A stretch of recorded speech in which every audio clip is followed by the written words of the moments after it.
Hello दोस्तों, स्वागत है आप सभी का एक न्यू एपिसोड में जिसका नाम है दी 100 गर्लफ्रेंड एपिसोड नंबर 2। एपिसोड की स्टार्टिंग में रेंतारो कह रहा होता है 100 रिजेक्शंस के बाद अब फाइनली मेरी गर्लफ्रेंड बन चुकी है, और ये सब वो एक पोल से कह रहा होता है। ये भी बोलता है कि मैं आज उनके साथ स्कूल जाने वाला हूँ, जैसा हमेशा से मैंने सपना देखा था। तभी वहाँ पर हकारे और कराने आ जाती है। तब हकारे कहती है गुड मॉर्निंग रेंतारो, और कराने कहती है क्या तुम उस पोल से बात कर रहे थे। रेंतारो कहता है कि मेरी पहली बार गर्लफ्रेंड बनी है, इसलिए मैं बहुत ज्यादा खुश हूँ। तभी हकारे उसका हाथ पकड़ लेती है और रेंतारो मन में कहता है इसके हाथ कितने सॉफ्ट हैं। उसके बाद वो कराने का भी हाथ पकड़ लेता है। ये देखकर कराने हैरान हो जाती है। उसके बाद वो लोग स्कूल की तरफ चलने लगते हैं और कराने अपने इमोशंस छुपा रही होती है और मन में कहती है कि मैं इससे बहुत प्यार करती हूँ। हकारे भी यही कह रही होती है, लेकिन रेंतारो तो यहाँ मजे ले रहा होता है। उसके बाद रेंतारो हकारी की तरफ देखकर कहता है क्या हुआ हानाजोनो। फिर वो बोलती है मुझे अच्छा लगेगा अगर तुम मुझे मेरे फर्स्ट नेम से बुलाओगे, और शर्माने लगती है। कराने भी यही करना चाहती थी लेकिन वो बोल नहीं पा रही थी। फिर वो कहती है रेंतारो। तब रेंतारो कहता है क्या। उसके बाद वो कहती है मैं तुमसे नहीं बोल रही थी। ये सुनकर रेंतारो हैरान हो जाता है। उसके बाद वो उसे उसके नाम से बुलाता है और हकारी को भी उसके नाम से बुलाता है। जिसके बाद वो तीनों स्कूल की तरफ जाने लगते हैं और पूरे रास्ते एक दूसरे का नाम ही ले रहे होते हैं। जैसे ही वो लोग स्कूल पहुंचते हैं उनके पीछे से एक लड़का भागते हुए निकलता है, जिसके पीछे एक औरत होती है और वो उनकी वाइस प्रिंसिपल होती है। तब हकारे कहती है वो स्कूल के रूल्स को लेके काफी स्ट्रिक्ट है। अगर वो किसी को स्कूल के हॉल में भागते हुए देखे तो वो उसका पीछा नहीं छोड़ती, और अगर वो उसको पकड़ ले उसके बाद वो उसे फ्रेंच किस करती है। तब रेंतारो कहता है इमोशनल डैमेज। हकारी बोलती है सिर्फ इमोशनली नहीं फिजिकल डैमेज भी, और ये स्प्रिंटर रह चुकी है इसलिए इनसे कोई नहीं बच पाता। सब लोग उन्हें सोनिक द स्केच हेड कहते हैं। वैसे रेंतारो तुमने कभी किसी को किस किया है। रेंतारो कहता है कि नहीं, तुम दोनों मेरी पहली गर्लफ्रेंड्स हो। ये सुनकर वो दोनों सोचने लगते हैं कि मुझे पहले करना है रेंतारो को किस, और दोनों के बीच कंपटीशन शुरू हो जाता है। नेक्स्ट सीन में ये सभी ऊपर बैठे हुए होते हैं, जहाँ पर मौका देख के हकारे अपना लंच बाहर निकालती है और रेंतारो को खिलाती है। रेंतारो उसके खाने की काफी तारीफें कर रहा होता है। ये देखकर कराने कहती है मैंने कुकीज बनाई थी, और उसको खिलाने जा रही होती है, लेकिन शर्म के मारे वो उसके कुकीज आंख में मार देती है। उसके बाद उसे खिला देती है। रेंतारो इसकी भी खाने की तारीफ करता है। जिसके बाद हकारी कहती है मैं बॉकी भी लाई हूँ, और वो कहती है कि इनके तो एंड्स टूट चुके हैं, अब हम इन्हें नहीं पकड़ सकते, लेकिन इन्हें ऐसे पकड़ सकती हूँ मैं। और वो उसे मुंह में डालकर रेंतारो को खिलाने लगती है। रेंतारो कहता है ये इसकी चाल है, वैसे ये बहुत क्यूट लग रही है, और हकारी रेंतारो के और भी पास आ जाती है। ये देखकर कराने एक स्टिक अपने मुंह में डाल के फिर से उसके आंख में मार देती है। तभी रेंतारो को छींक आ जाती है और सारी स्टिक्स टूट जाती हैं। ये देखकर हकारी रोने लगती है। तब कराने बोलती है क्या तुमको कोल्ड है, तुम्हारी आंखें लाल क्यों हैं। इसी बहाने से वो उसको किस करने जा रही होती है। तभी हकारी बीच में आ जाती है और कहती है पहले टेम्परेचर चेक करने दो, और ये भी कहती है हमारी फैमिली में टेम्परेचर फॉरहेड और लिप्स दोनों से चेक करते हैं। तब कराने बीच में आकर कहती है माउथ टू माउथ ही बेस्ट है, लेकिन फिर से हकारी बीच में आ जाती है और रेंतारो कहता है तुम दोनों को आखिर हुआ क्या है। वेट, क्या तुम दोनों मुझे किस करने का ट्राई कर रहे हो। लेकिन वो दोनों कुछ बोल ही नहीं पाते। तभी रेंतारो मन में कहता है ये दोनों मुझ जैसे को किस करने के लिए इतना कुछ कर रहे थे, ये बहुत ही स्वीट है। फिर वो उनसे बोलता है कि तुम दोनों मुझे बोल देती मैं भी तुम दोनों को किस करना चाहता हूँ। हकारी बोलती है जब किस वाली बात आई तब हम दोनों ने सोचा कि कौन पहले किस करेगा। फिर रेंतारो बोलता है मेरे पास एक प्लान है, हम ये नहीं सोचेंगे कि फर्स्ट किस किसकी थी, और ऐसा करके तुम दोनों मुझे इक्वली किस कर पाओगे, और मैं तुम्हें इक्वली अपनी फर्स्ट किस समझूंगा। कराने कहती है हम में से पहले किसने किस करा, हम इस चीज को कैसे अवॉइड कर सकते हैं। हकारी कहती है अगर हम अलग अलग जगह भी किस करें तो भी रेंतारो को पता होगा कि किसने पहले किस किया। रेंतारो कहता है इसके लिए ये काम आएंगे, और वो डाइस और आई मास्क निकालता है। फिर वो कहता है कि पहले तुम दोनों ये एक एक लोगे, उसके बाद हम डिसाइड करेंगे कि कौन कहाँ खड़ा होगा, और मैं एक म्यूजिक चलाऊंगा। जब तुम म्यूजिक प्ले करोगे तब इसमें फुल वॉल्यूम में म्यूजिक बजने लगेगा, जिससे तुम्हारी मूवमेंट्स नहीं सुन पाऊंगा मैं। उसके बाद तुम डाइस रोल करोगी ये चूज करने के लिए कौन कहाँ खड़ी होगी, और मान लो बड़ा नंबर राइट में खड़ा होगा। जब तुम दोनों रेडी हो जाओ तब मुझे एक मैसेज सेंड करना। उसके बाद मैं डाइस रोल करूंगा और रैंडम नंबर काउंट करूंगा और आई मास्क पहन लूंगा। उसके बाद मैं डाइस रोल करूंगा, और अगर नंबर ओल्ड हुआ तो मैं राइट में जाऊंगा, A1 हुआ तो लेफ्ट में जाऊंगा। उसके बाद मैं एक एक करके दोनों को किस करूंगा। ऐसे तुम्हें पता नहीं चलेगा कि कौन फर्स्ट किस थी और कौन नहीं। उसके बाद मैं वापस अपनी जगह पर आऊंगा और रैंडम नंबर काउंट करूंगा, जिसके बाद तुम फिर से अपनी पोजीशन बदल लेना।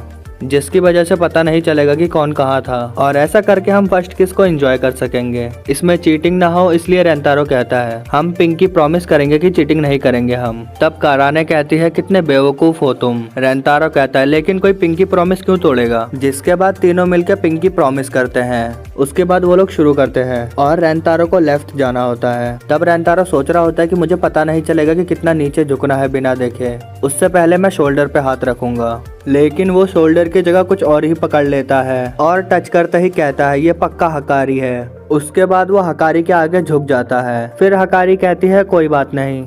फिर रेंतारो काराने से कहता है हमें फिर से करना होगा। काराने कहती है यहाँ हुआ क्या। उसके बाद रेंतारो फिर से आगे बढ़ता है। तभी वहाँ पर बैठी बिल्ली काराने के पास जाकर उसकी स्कर्ट को खींचने लगती है। काराने कहती है रेंतारो क्या कर रहे हो, और गुस्से में उसके घुटना मार देती है। फिर उसके ऊपर बैठकर उसे मारते हुए कहती है ऐसा करने से पहले बताना चाहिए, मैं अभी तैयार नहीं थी इसके लिए। उसके बाद वो देखती है कि यहाँ से एक बिल्ली भाग रही होती है। जिसके बाद रेंतारो हकारी से कहता है सॉरी हकारी, हमें दोबारा से करना होगा। इस बार हकारी कहती है हुआ क्या यहाँ पर। उसके बाद वो लोग काफी बार ट्राई करते हैं लेकिन कभी कुछ तो कभी कुछ और, लेकिन वो लोग एक बार भी किस नहीं कर पाते। ये सब करते करते शाम हो जाती है।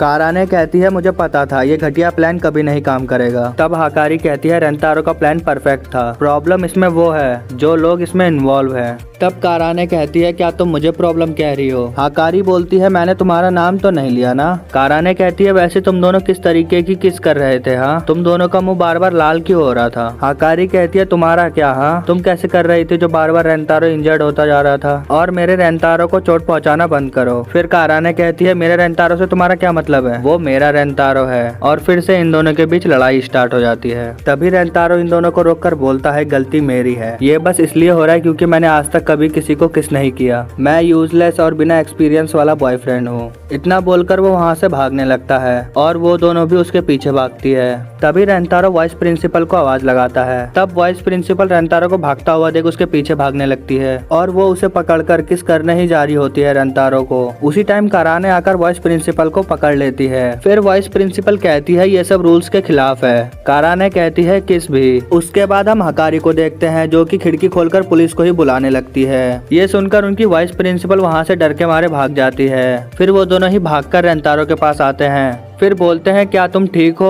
और तुमने ऐसा क्यों किया। रेंतारो बोलता है मैं तुम दोनों से ही काफी ज्यादा प्यार करता हूँ और मुझे पता है कि मैं काफी ज्यादा सेल्फिश हूँ। मैं बस इतना ही चाहता हूँ कि मेरी दोनों गर्लफ्रेंड एक दूसरे के साथ मिलजुल कर रहे। मेरे बस फर्स्ट किस के चक्कर में वो दोनों एक दूसरे के साथ लड़ रहे थे, इसलिए मुझे काफी ज्यादा बुरा लगा। इसलिए मैंने सोचा मैं अपना फर्स्ट केस वाइस प्रिंसिपल की मदद से बर्बाद कर दूं।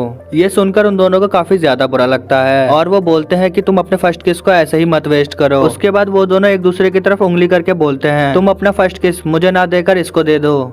हकारी कराने को दिखा रही होती है और करानी हकारी को दिखा रही होती है। अगले ही सेकंड में उन दोनों के बीच में जो लड़ाई थी वो भी खत्म हो जाती है। ये देखकर रेंतारो को काफी खुशी होती है और वो उन दोनों को गले लगा लेता है। इस वजह से वो दोनों शर्म के मारे लाल हो जाते हैं। तब रेंतारो बोलता है तुम लोग टेंशन मत लो, मेरे पास एक और प्लान बचा है। उसके बाद वो लोग फिर से छत पे आ जाते हैं। तब रेंतारो उनको बताता है हम तीनों एक दूसरे को एक ही टाइम पर किस करेंगे, जिस वजह से तुम दोनों एक साथ मुझे किस कर पाओगे और इसी दौरान तुम दोनों भी एक दूसरे को किस कर लोगे। ये सुनकर उन दोनों को काफी अजीब लगता है और फिर से उन दोनों का मुंह लाल हो जाता है। तब रेंतारो बोलता है तुम चिंता मत करो, मुझे तुम दोनों पर विश्वास है। इतना बोलकर वो उन दोनों का हाथ पकड़ लेता है, जिसके बाद वो तीनों एक ही टाइम पर एक दूसरे को किस करते हैं और इसी तरीके से रेंतारो अपना पहला किस दो लड़कियों के साथ करता है। उसके बाद हमें अगले दिन सुबह का सीन दिखाया जाता है जहाँ पर वो तीनों एक साथ लाइब्रेरी में होते हैं। तब हमें पता चलता है कि करानी और हकारे कुकिंग का बुक ढूंढ रहे होते हैं। वो दोनों ही रेंतारो को अच्छा खाना खिलाकर इम्प्रेस करना चाहते हैं, लेकिन वहाँ पर एक ही कुकिंग बुक होने के कारण वो दोनों फिर से झगड़ना स्टार्ट कर देते हैं। ये देखकर रेंतारो बोलता है इनका कुछ नहीं हो सकता। फिर वो दूसरी तरफ जाकर एक बुक ढूंढने लगता है। जैसे ही उसे वो बुक मिलता है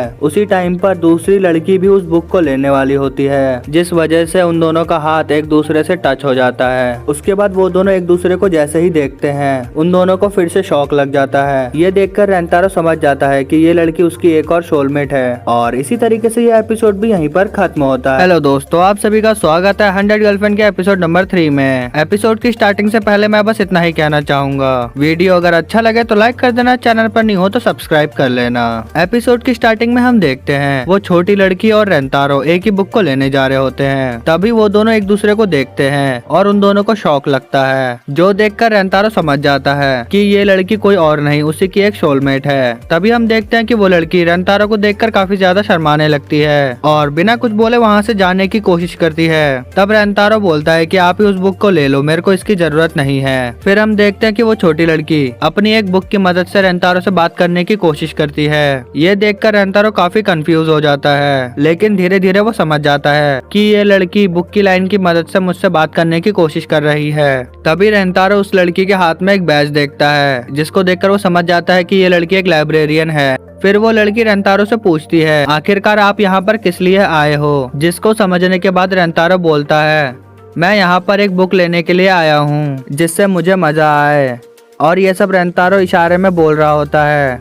वो उस लड़की से बात भी नहीं कर रहा होता है, बल्कि इशारे में सब बता रहा होता है। वो लड़की काफी ज्यादा कंफ्यूज हो जाती है और उससे पूछती है, क्या तुम बात नहीं कर सकते? ये देखकर रेंतारो शॉक हो जाता है। फिर वो लड़की बुक की लाइन की मदद से उसे बताती है कि मुझे लोगों से बात करने में बहुत दिक्कतें आती हैं और इसलिए मैं यहाँ से चली जाती हूँ। इतना बोलकर वो वहाँ से जाने लगती है। तभी रेंतारो उसे पीछे से रोक लेता है और बोलता है, क्या तुम मुझे कुछ रिकमेंडेड कर सकती हो, कुछ रोमांस थिनर, क्योंकि मुझे रोमांस थिनर काफी ज्यादा पसंद है। ये सुनकर वो लड़की काफी ज्यादा खुश हो जाती है और वो इधर उधर जाकर बुक्स को ढूंढने लगती है। अगले सेकंड ही वो लड़की काफी ज्यादा बुक्स को उठाकर लेके आती है। ये देखकर रेंतारो काफी ज्यादा शॉक हो जाता है। तब वो लड़की उसे देखकर कहती है, मुझे माफ कर देना, मैं कुछ ज्यादा ही एक्साइटेड हो गई थी। रेंतारो बोलता है, तुम चिंता मत करो, तुमने मेरे लिए इतना हार्ड वर्क करके इतने सारे बुक्स को लेकर आई हो, इसलिए मैं इन सारे बुक्स को पढ़ूंगा। जिसके बाद वो जैसे ही सारे बुक्स को लेकर काउंटर पे जाता है, तब उसे पता चलता है कि उसका लाइब्रेरी कार्ड का तो डेट एक्सपायर हो चुका है और उसको रिन्यू करने की जरूरत है, जिसकी वजह से अब वो इन बुक्स को लेकर नहीं जा सकता। ये जानकर रेंतारो काफी ज्यादा उदास हो जाता है।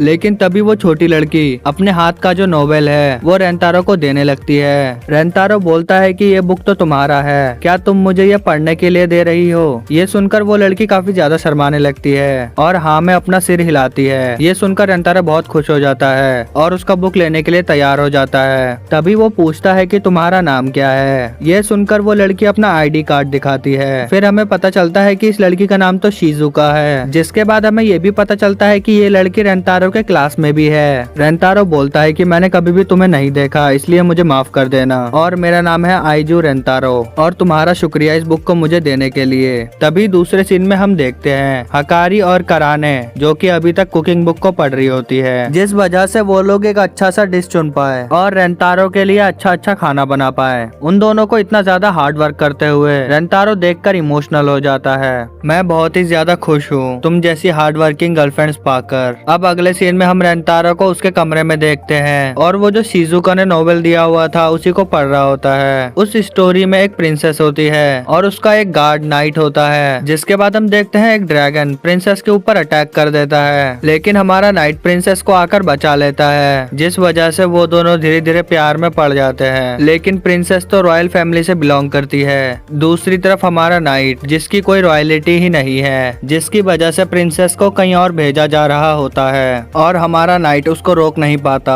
ये पढ़कर रेंतारो काफी ज्यादा इमोशनल हो जाता है, जिसका नेक्स्ट पार्ट वो पढ़ने ही वाला होता है। फिर वो देखता है कि इसका वॉल्यूम 1 यहीं पर खत्म हो जाता है। तभी रेंतारो रियलाइज करता है कि रेंतारो के जितने भी सोलमेट्स हैं उन सभी के प्रपोजल को रेंतारो को एक्सेप्ट करना पड़ेगा, नहीं तो उसके सोलमेट्स मर जाएंगे। जिसके बाद हम अगले दिन सुबह शिजुका को देखते हैं, जो कि रेंतारो के लिए उस नोवेल का वॉल्यूम 2 भी लेकर आई होती है। लेकिन तभी रेंतारो आकर वॉल्यूम 1 को शिजुका को लौटाने लगता है और उसको थैंक यू भी बोलता है। लेकिन रेंतारो को अचानक से देखकर शिजुका एकदम से शर्माने लगती है। तभी रेंतारो भी उसके बैग में वॉल्यूम 2 को नोटिस कर लेता है, जिस वजह से शिजुका काफी ज्यादा शर्माकर वॉल्यूम 2 को रेंतारो को देने लगती है। रेंतारो वॉल्यूम 2 पाकर काफी ज्यादा खुश होता है, लेकिन तभी वो सोच में पड़ जाता है कि तुम मेरे लिए इतना कुछ कर रही हो, इसलिए मुझे भी तुम्हारे लिए कुछ तो करना पड़ेगा। इतना बोलकर रेंतारो सुजुका को अपने साथ लेकर जाने लगता है और उसको वेंडिंग मशीन के पास ले जाता है और उसको एक जूस का कैन देता है और बोलता है ये बस मैं तुम्हें थैंक यू बोलने के लिए दे रहा हूँ। अगले ही पल वो लोग बाहर आकर बेंच पर बैठे होते हैं। तब रेंतारो सुजुका से बोलता है तुमने जो नोवेल दिया था वो काफी कमाल का था और रेंतारो उस नोवेल के बारे में ही बात करने लग जाता है। उसकी बातें सुनकर सुजुका तो हंसने लग जाती है। फिर सुजुका अपनी बुक उठाकर उसकी लाइन की मदद से रेंतारो से बात करने लग जाती है। ये देखकर रेंतारो बोलता है तुम हमेशा बुक की मदद से बात करती हो इसलिए तुम्हें इस बुक के बारे में तो काफी कुछ पता होगा। मैं तो कभी भी एक बुक को बार बार नहीं पढ़ सकता, तुम तो काफी कमाल की हो। ये सुनकर सुजुका थोड़ा इमोशनल होकर बोलती है मैं इस तारीफ के लिए वर्दित नहीं हूँ, मैं नेचुरली ऐसे ही बात करती हूँ जिस कारण से मेरा अभी तक कोई दोस्त नहीं बना।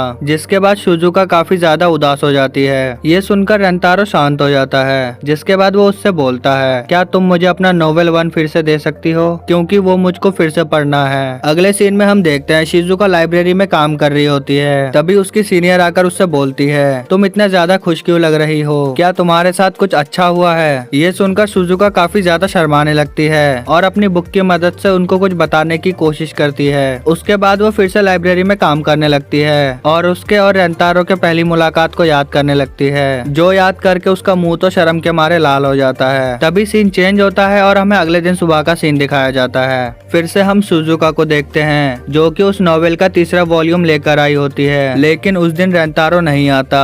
जिसके बाद अगले दिन वो फिर से वॉल्यूम 3 लेकर आई होती है, लेकिन फिर से रेंतारो उसके पास नहीं आता। फिर उसके बाद के दिन भी शिजुका वो नॉवेल लेके आई होती है। लगातार 3 दिन रेंतारो के सुजुका के पास न आते हुए सुजुका उस नॉवेल को लेकर ही रेंतारो को ढूंढने लगती है। लेकिन तभी वो रेंतारो को हकारी और कराने के बीच में बैठा हुआ देखती है। तभी हम देखते हैं कि हकारी और कराने मिलकर रेंतारो को किस कर रहे होते हैं और वो लोग काफी ज्यादा मजे भी कर रहे होते हैं। ये सब शिजुका एक दीवार के पीछे से देखकर काफी ज्यादा उदास हो जाती है। जिसके बाद वो अपने मन में बोलती है रेंतारो का तो पहले से ही गर्लफ्रेंड्स है और इसमें कोई हैरानी की बात नहीं है। आखिरकार मैं उसको लेकर पता नहीं क्या क्या सोच रही थी, वो तो मामूली सा बुक पढ़ने में काफी ज्यादा बिजी होगा। लेकिन तभी हमें सुजुका के पास्ट के सीन को दिखाया जाता है जहाँ पर सुजुका के क्लासमेट सुजुका को हमेशा बुली करते थे क्योंकि वो बाकी नॉर्मल लोगों की तरह बात नहीं कर पाती थी। वो हमेशा बुक के लाइन के मदद से बात करती थी। यहाँ तक कि सुजुका के मॉम भी सुजुका को काफी ज्यादा मारती थी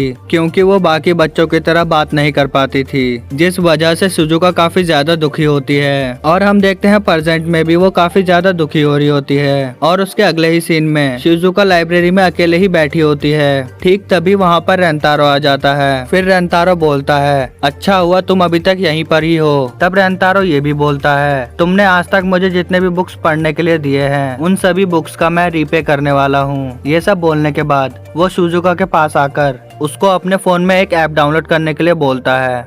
जिसके बाद वो सुजुका के फोन में उस ऐप को डाउनलोड कर देता है।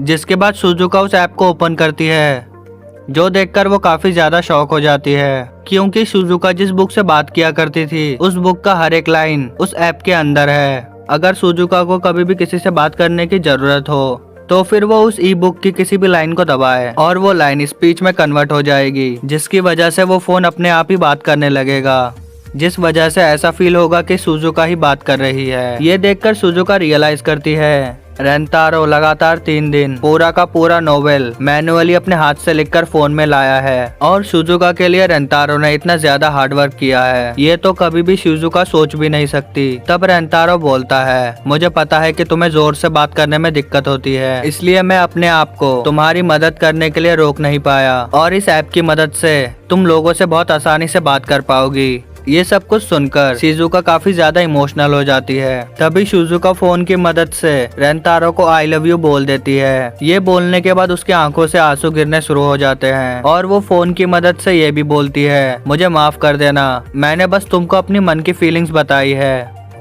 इसलिए तुम्हें कोई भी रिप्लाई देने की या आंसर देने की जरूरत नहीं है, मैं बस चाहती थी कि मेरी फीलिंग्स तुम जानो। लेकिन तभी रेंतारो सुजुका को पकड़कर अपने पास लेकर आता है और बोलता है मैं भी तुम्हें पसंद करता हूँ। ये सुनकर सुजुका और भी ज्यादा इमोशनल हो जाती है, जिसके बाद वो दोनों एक दूसरे को हक करते हैं। अगले ही सीन में हम देखते हैं रेंतारो सुजुका को हकारी और कराने से मिलाने के लिए लेकर आता है और वो बोलता है मैं तुमको बस ये बताना चाहता हूँ कि ये मेरी न्यू गर्लफ्रेंड है और मैं तुमसे परमिशन चाहता हूँ कि तुम तीनों मेरी गर्लफ्रेंड बनो। ये सुनने के बाद कराने हद से ज्यादा गुस्सा हो जाती है। वो रेंतारो के ऊपर काफी ज्यादा गुस्सा करने लग जाती है। दूसरी तरफ हकारी तो खुशी के मारे रोने लगती है और वो बोलती है, रेंतारो तुम कितने ज्यादा अच्छे हो, तुम उस लड़की को मना नहीं कर पाए, इसलिए तुमने उस लड़की को भी गर्लफ्रेंड बना लिया। तब रेंतारो बोलता है, सुजुका के आने की वजह से मेरे लिए तुम्हारी फीलिंग्स ना कभी चेंज हुई है और ना आगे होगी, और अब तो मैं तुम दोनों को और भी ज्यादा चेरिश करके रखूंगा। तुम दोनों के साथ साथ सुजुका को भी और भी ज्यादा चेरिश करके रखूंगा, और मैं तुम तीनों को पहले से भी ज्यादा खुश रखने की कोशिश करूंगा। रेंतारो की ऐसी बात सुनकर कराने शॉक हो जाती है। दूसरी तरफ हकारी तो रोने लगती है और कहती है, तुम ही एक असली मर्द हो रेंतारो। वहीं पर सुजुका तो काफी ज्यादा डरी हुई होती है, और इसी के साथ हमारे रेंतारो की तीसरी गर्लफ्रेंड भी बन चुकी है। अब आगे रेंतारो क्या करेगा? क्या रेंतारो इन तीनों को एक साथ हैंडल कर पाएगा? और ये तो हमें नेक्स्ट एपिसोड देखकर ही पता चलेगा। और इसी के साथ ये एपिसोड यहीं पर खत्म होता है। वीडियो अगर अच्छी लगे तो लाइक करना, चैनल पर नए हो तो सब्सक्राइब करना। मिलते हैं नेक्स्ट एपिसोड में।